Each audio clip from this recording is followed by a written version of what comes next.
This is a quick video about my wife's pride and joy, her Fiat 500, and how her little dream can quickly start becoming a nightmare. First thing you'll notice is that after a very short period of time you'll see the boot open symbol. There she comes. And the boot's not open, of course. The next thing you'll notice is a constant door open symbol. Now that's for the boot lid, but the boot lid's not open. On the cabriolet you'll notice that the roof doesn't go fully back. As the wires break, your number plate lights won't work, and you can't open the door manually. Before we go to the boot, here's Fiat's door protection system on the wiring.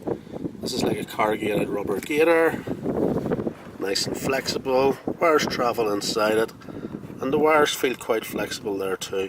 And any wires used in a flexible application need to be that way. My car is a Mazda, and here's how Mazda handle the tailgate wiring. Well reinforced, not an awful lot of flexing on this here, so also well designed. When we go to the boot of the Fiat 500, we can see there's no gated protection on the wires.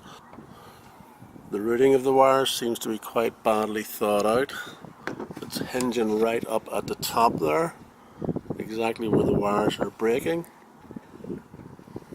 So I would say this is just a poor design, definitely a poor choice of materials, and just very badly thought out, and no protection on the wiring at all. Looking at it from a different angle, you can see exactly why those wires are being pinched in the position they are and why they've broken. These wires are actually touching the chassis. You can see they're actually scraping the paintwork. Now the paintwork and the bodywork on a motor car is earth. These are carrying 12 volts, some of these wires, so you've got the risk of sparking, you've got the risk of fire with combustible material maybe being in the boot, such as papers or the like. And you've seen on the clock earlier that it was 19 degrees today. It's not a cold day. This material is actually this is very rigid. You can see what I'm doing in here. There's absolutely no flexibility in these wires, so it's no wonder that they've broken. The other thing is there's no attempt to protect these wires and the root of these wires. They're not really fit for the purpose and the application they're being used for. This is very rigid material. In summary, this is just poor design, very bad choice of materials, absolutely no forethought to the fact that this is in a very flexible area and what's going to happen over time. But apart from anything else, a risk of fire.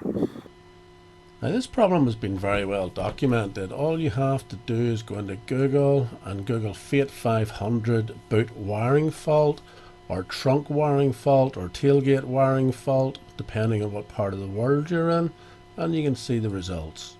Here our first hit says an expensive problem with this 3-year-old car, well mine's 4. Moving down, DIY trunk fix for boot wiring and 500C in pictures. Boot wiring loom fault, not able to release the boot. 500C damaged wires to boot lid, can't open boot. These are all the problems that you have with this difficulty. Here we have tailgate wiring loom repair. It appears that the wiring between the roof and the boot was perishing. And here we have some pictures. I don't actually have this reinforced sort of rubber gator. My wires are just, but you can see how the wires split here as well. Various other pictures of the same problem. Another one here, Fiat 500 rear wiring to body boot catch. Had to back order and replace the wiring in the trunk. And then here you'll see the various sort of references to other people who have googled these things, related searches. Really, I don't know why Fiat haven't just held their hand up and recalled these cars and replaced this here, because it is a safety concern.